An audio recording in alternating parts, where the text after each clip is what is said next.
It's obvious that the nation states are about to go to war over playing games with the flow of energy. But then they're going to add a whole new level of suffering in the feudalist tradition, which is make the peasants suffer. Well, we'll just turn off the lights for a while. We don't care. You'll still have high electric bills. That's why you're going to freeze this winter if you live in Europe and places. They're turning off all of the energy sources, and the food's not being produced, and what there is in circulation is obviously going to disappear at a pretty fast rate coming up. And imagine the gouging that's about to happen. And that all on top of what you were talking about, the biggest transformation of wealth that's been happening.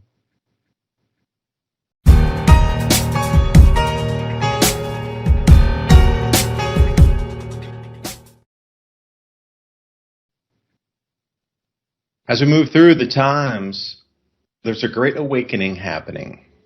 The way that the economy is working is so all bare to see now on how fake it is that governments can actually make your life inflate away to nothing by just a turn of a switch and plans to add extra 1 trillion to the economy, take 1 trillion out, add 6 trillion to the economy, take it out on a whim, and make people lose their homes on a whim. Like, you can actually see the plan now in real time where they're so in your face. We're going to do this. We're going to raise the rates. We're going to do this. We're going to cover 1.5 trillion for margin calls on electric prices in Europe. We're going to do this. Well, how did prices get that high anyway? See, the workings in the cogs that we don't normally see in finance are out. Emperor's naked, has no clothes. So as we move through these next weeks, when people's lives become a little more difficult, a little more inflated, supply chains are going to lock up super glue style. Well, again, it's a plan. I'm here with Ransom Godwin tonight, 420 TV, Freedomist Films. A supply chain thing and the grand solar minimum 400-year solar cycle that would be disrupting food production. So now there needs to be explanations for disruption in food production. So when you're taking down all the smelters and all business and manufacturing across Europe, the chemical plants go down, and the ammonia production that produces fertilizer and the urea and the potash, that all goes down at the exact same time. Everything you're seeing is a reaction to what would be a natural cycle on this grand solar minimum. The excuses need to come hard and heavy. And I was writing something down earlier. And Ransom, I'll ask if you agree with this. Every single new distraction is faster and more intense than the previous global thing, quote unquote. The time seems to shorten, but the intensity seems to double on each of these distractions. Because, we went from COVID, but actually, if you were following the same finance stuff, which I was back in 2019, you would have seen that the overnight repo market, or the lending market from bank to bank or institution to bank or government to institution, and then they swap within there, and they get like 5.25% per night to get money in there to lend it out. That was in 2019, though. But it relies on a degree of trust that company will pay back that bank in the morning, because you're only borrowing it for 12 hours. So, as our world spins, some people go to bed, and then the money is not being used. Well, they would swing it into another market for like 8 hours, and then swing it to another market for 8 hours. But the whole thing worked because everybody paid it back after that time period of 12 hours of overnight lending, or 8 hours, whatever it was. Something happened in the middle of 2019 where that totally stopped, where banks didn't trust banks. Governments were like, no, I'm not giving you anything. You're a government, and I don't trust you that you're even going to pay me back. So then it locked up. Think about it as if you're in Vegas or something and you're putting money down on the roulette table. Well, there's money in there that can be taken out if somebody wins. But if there's zero money, then you're staring at a blank table and there's not even a single bet, then what? Then there's no liquidity is what we would call that. There's nothing in the pot. That would have been the 2019 thing. And then if you were looking at that going, whoa, that's going to crash the markets. Holy smokes. How are they going to deflect from that? This is a global cascade that would be even worse than 2008-9. That was in 2019 when the repo market locked up. Then I see COVID come in. But then again, I'm looking at the grand solar minimum 400-year cycle, knowing that the onset of crop loss is occurring right now, where the jet streams and cloud cells will flow to different areas. Cosmic rays will add a different band of clouds from, say, 18,000 to 23,500 feet or so. So now you have all these different variables in the atmosphere. Not locked in place because our magnetic field on the planet is weakening along with the sun's magnetic field. And it does it on a 400-year cycle. And once you see that weakening, you understand that the cloud cells and the jet streams and the new cloud layers from cosmic rays are going to bunch together, and you'll have once in 1,000-year storms. And other areas further afield got totally rained out, so it's drought. There's no cloud building like there used to be in the normal pattern. Needs to be excuses for that. Now, looking at it from that lens and coming in going, wait, what happened in 2019?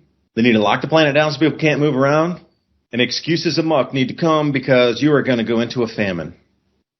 It will be in lower developed economies this year, where you're going to see things that you thought were not possible to see on how many countries are going to starve at the same time. And then that'll be the next distraction. See, I'm already forecasting somewhere out in November-ish.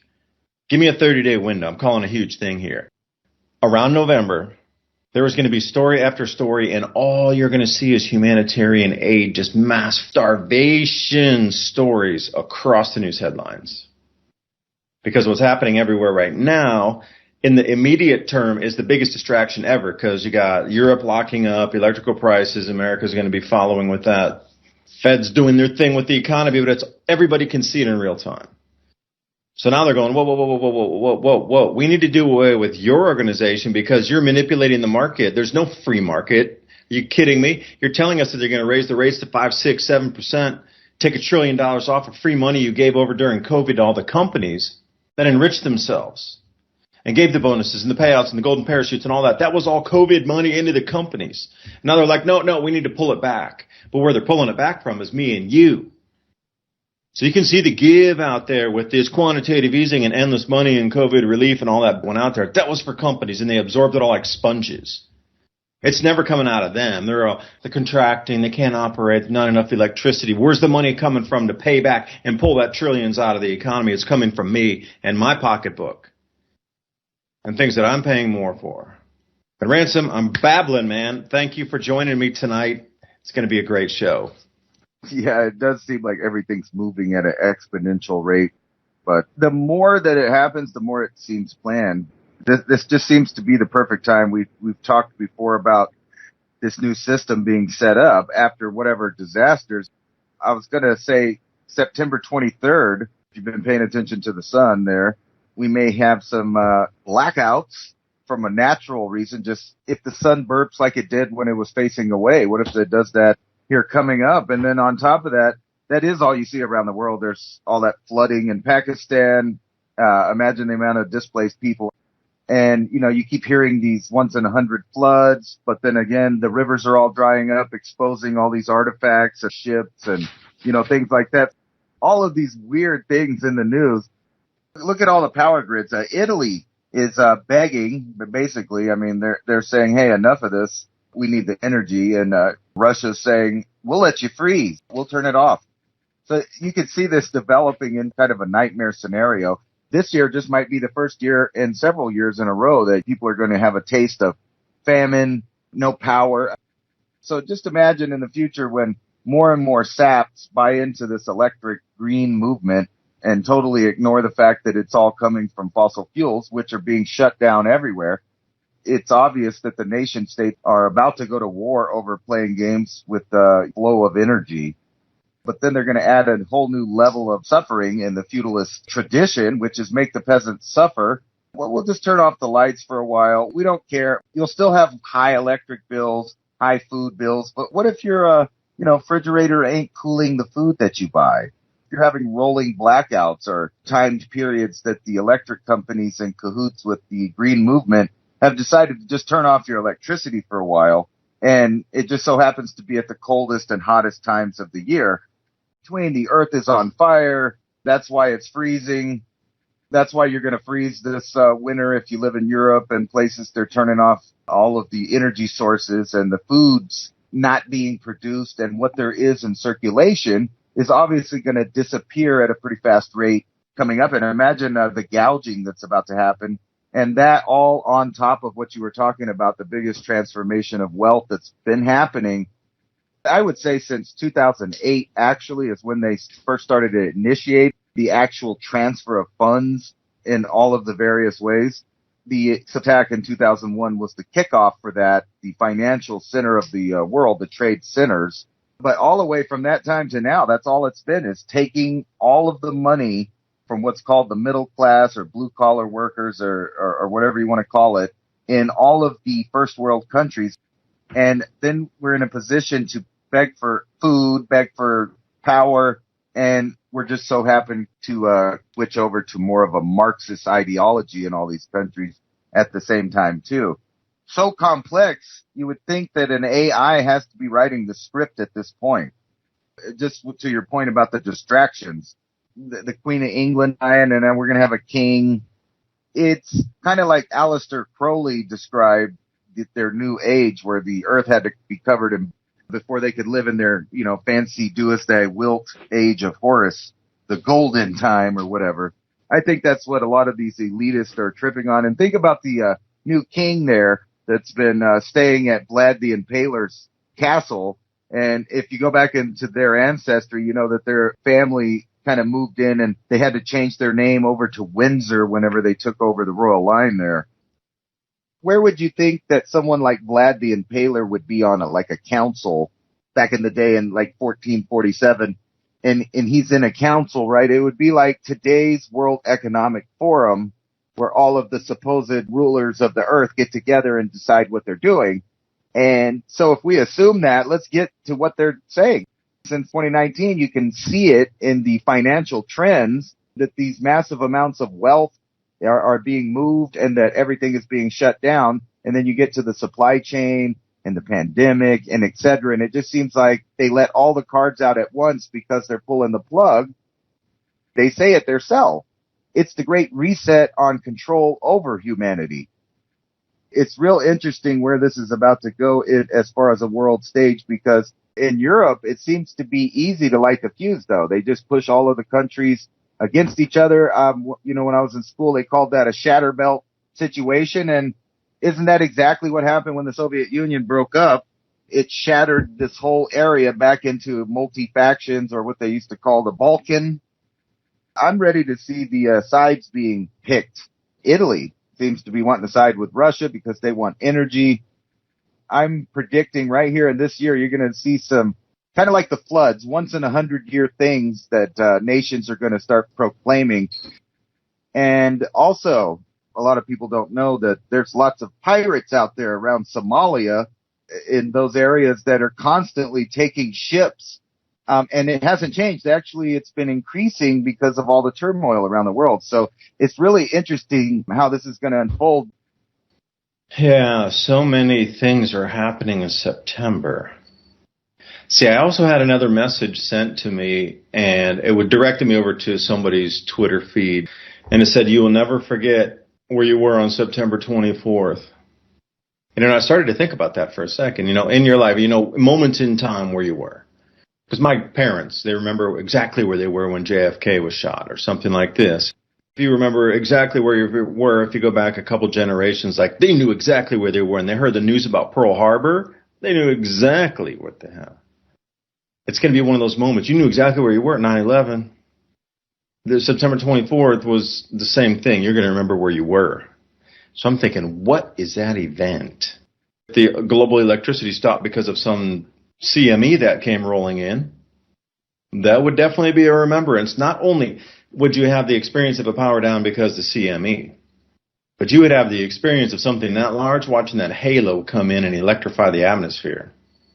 To the point where you're going to see that hit and wrap around and then start trailing in like filaments of electricity or plasma as it would hit our Earth. If you had clear skies and you could see up to the stars, literally you would see a red coma come around the planet when that would happen.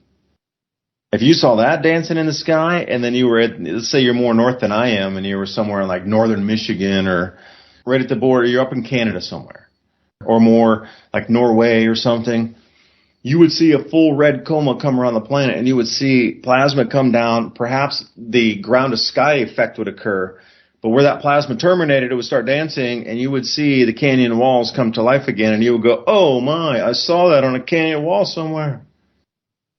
If we go to that kind of knockout where you would remember where you were from a solar flare knocking out that much electricity, that's what you would see. How interesting is that? We're kind of in this end times period where many prophecies are overlapping. Time scales, everybody's pointing to September, and every large economist that I ever watched, ever in the whole history of anything I ever knew finance, they're all 100% saying, yep, it comes this year. This is the end of the economy and civilization as we understood it. It's going to reassemble itself. There'll be a new monetary system. Society will shift greatly. But we are critically at the end of this thing. It ends this month. The beginning of the end of it is this month or whatever day it is. And it rolls for a couple months and everything's reset. So then add on top of it a massive solar flare that came in and made plasma petroglyphs dance around the skies. Then we have an event to remember. Because, thinking about events to remember, and I'm so glad you brought up a happy memory there about the Balkans for me, because I got to travel around Croatia. It was such an exquisite country. I even went to the Czech Republic also. So I learned about the Czechoslovakia whole thing during the communist time. And the Czech Republic, it gets dark like at 4:15, 4:30 in the afternoon. You got to drink honey mead to even stay awake after 4 p.m. It's very dark in terms of light, not a lot of light in the wintertime, because we went there just before and after Christmas, try to catch a Christmas festival in Prague. Same thing in Croatia, but Croatia was super, energized and very light. So those two countries are very different. You think the more north would be more Christmassy because it would be Christmas. No, everybody's hunkered down inside and everybody's pounding alcohol. And during that time that the alcoholism was unbelievable. 60% of the dudes there, we're talking an older generation, 50s, 60s, and 70s, 60% of the guys were alcoholics. There was nothing to do. And they want to take Europe back to the same planned economy again, like the entire continent. This time, nobody escapes. Because what's so interesting is I didn't know this about the U.S. after World War II. They just sat there on a map and pretty much threw darts and said, okay, that one's going to go to over the Iron Curtain over there. Okay. Oh, Austria. Oh, good call, man. That thing just banked left at the last second. Okay. That's going to go over to NATO. All right, throw. And that's exactly the way they did it. And when I saw Slovakia and Slovenia and then, heading down into what was, you said the Balkans, stunning place. If you ever want to travel, go there. It's the most amazing water in the Adriatic Sea. And then I'll tell you another thing about plasma. I visited this place in India many years ago. This is early 1990s when I first started traveling. I barely even had traveled before. And I went to India and we were cruising along the coast. And there's this place called Hampi, which is southern India. And the entire place is made of these boulders that are exactly the same size. So if you go to a beach and you scoop a handful of sand, pretty much all the grains of sand are about the same size. And you notice it, everything's pretty uniform. You might get one big piece here, one smaller, whatever, a shell. But it was the same way, but boulders the size of your car or the size of a room in your house that formed mountain ranges as far as the eye could see. Go over to Croatia and see the same thing. Instead of having red sandstone boulders of the exact same size making mountains, instead of that being red sandstone, this time it was that sort of white limestone or that what you would see across Greece and Italy on the hillsides where they're growing olives, that kind, but in the exact same grain sizes. We were in a place called Rijeka, and a little bit further if you go to the Istrian Peninsula, they have this old town up there called Pula. If you stay in Pula overnight, you can go to this old Roman Colosseum and there's literally nobody there, literally 0 people. And you can just sit in there and drink wine and there's nobody there. And you got this second largest Colosseum on the entire planet, but 0 people were there. And I was like, what is this place? So anyway, when you get there and you start taking the bus and you head down, you start to see the same exact thing. I am absolutely unequivocally stating the Adriatic Sea was sculpted by a plasma bolt from another planet or whatever, however that works, electrically interacting to cause that, what you consider lightning plasma, to come and sculpt out the entire Adriatic Sea and blow the different same exact size particles. Now, if you could see where the trajectory of that wind would go, on the ionizing wind, it's going to go a certain direction. That's why you see that shock pattern that forms when everything cavitates back on itself. That's Andy Hall's work on understanding the blast patterns and how that supersonic wind sends the channeling. And you see also ridges within mountains that look like sort of dinosaur scales going up the side of a mountain, all in the same direction. That's all that supersonic wind. Think about this. We always talk about Göbekli Tepe. and how it was perfectly buried. And they knew it was buried. They said it was buried by humans because everything was the exact same size of the soil, and it must have been a sacred site. Every size of grain of whatever soil was put back in, it was almost like it was filtered and filled in. They were so amazed by how everything was so uniform the way it was buried. We'll take a different tack. What if Göbekli Tepe, functioning religious site at the time, that arc of plasma sculpted out what was flatland, not an Adriatic Sea, all the way down to Turkey through Greece, sculpted that out, and that ionizing wind from that distance would obviously pile boulders right next to the Adriatic Sea, which we drove by for hours and hours and hours, and I mean like 3,000 feet tall of these boulders, all the exact same size like I saw in India that time. But if you go several hundred miles, you're going about 400 miles or so, 450. Instead of being boulders where that ionized particle strike was, it would be grains of sand. It would be soils that were exactly the same size. They would have flowed over, just like sand dunes do. You know, they find that thing buried on the side of the mountain. Would you remember where you were if you saw something like that? Because September 24th is the 50-year jubilee for the Shemitah, if you believe in such things of cycles of allowing debt to be absolved and start completely over. Let your land lie fallow for a year. September 23rd, the autumnal equinox, or for the autumn equinox. September 30th, Vatican has all gold, silver, and equities and anything liquid asset that can be sold at the moment, brought back to the Vatican Bank, firewalled from the rest of the system.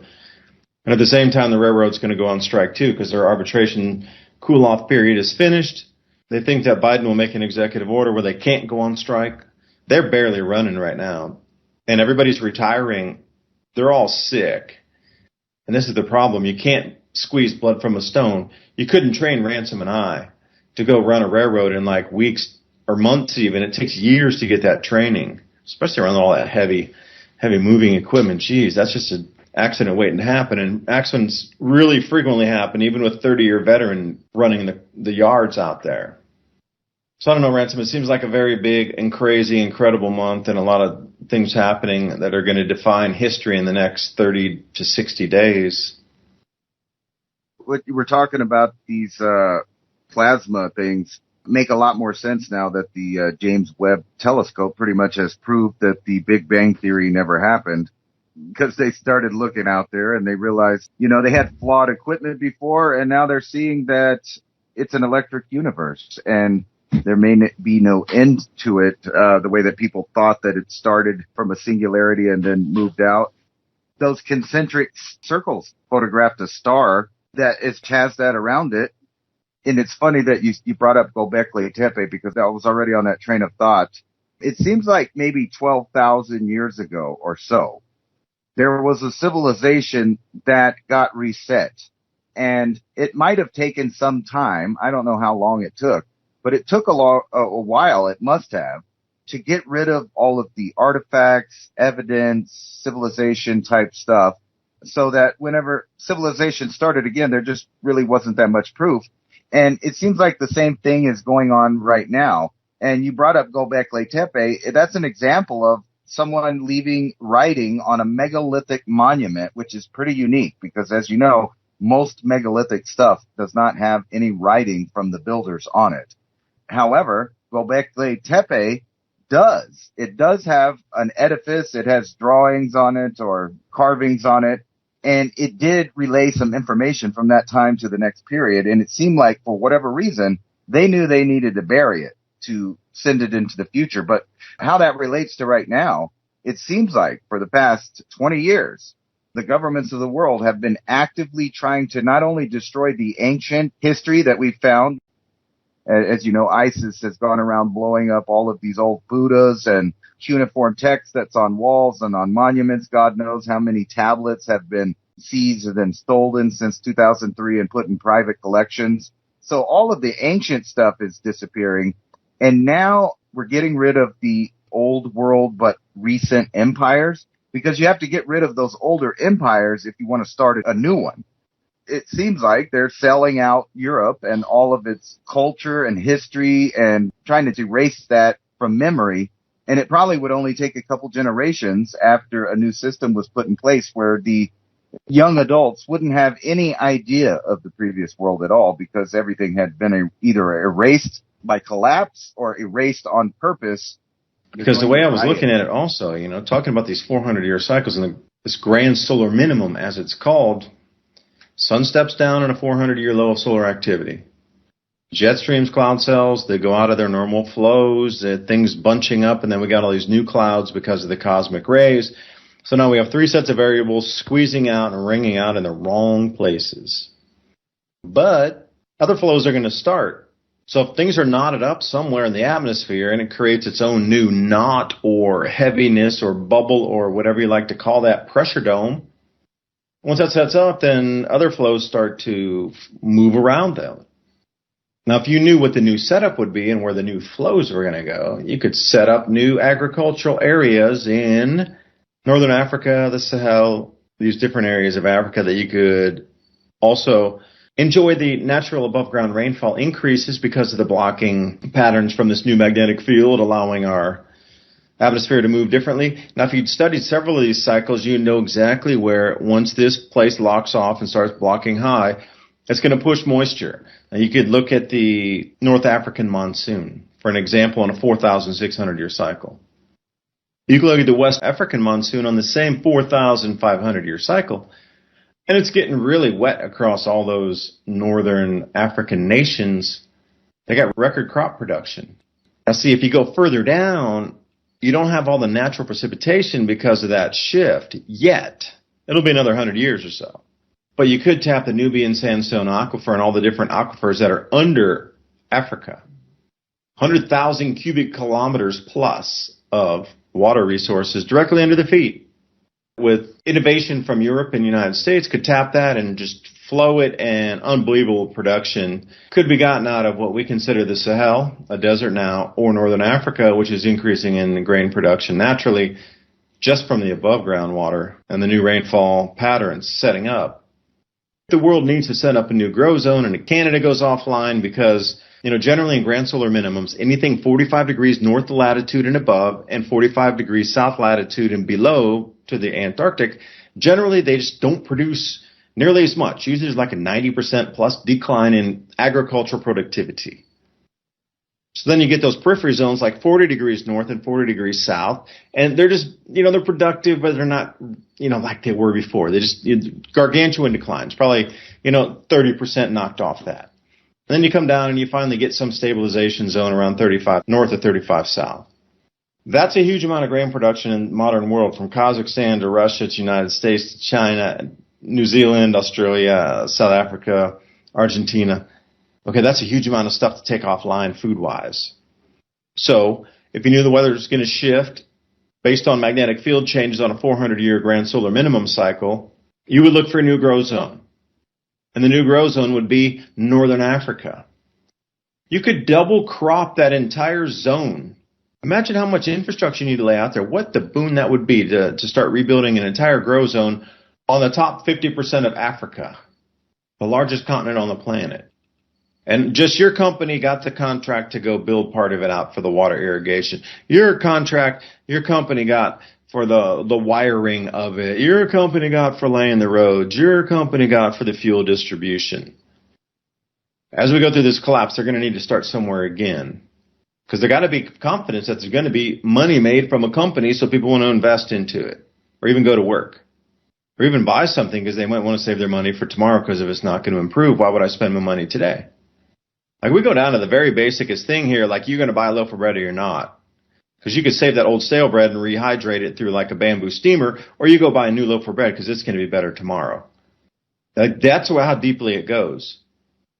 So when we get to that point, which we will here shortly in months from now, then what?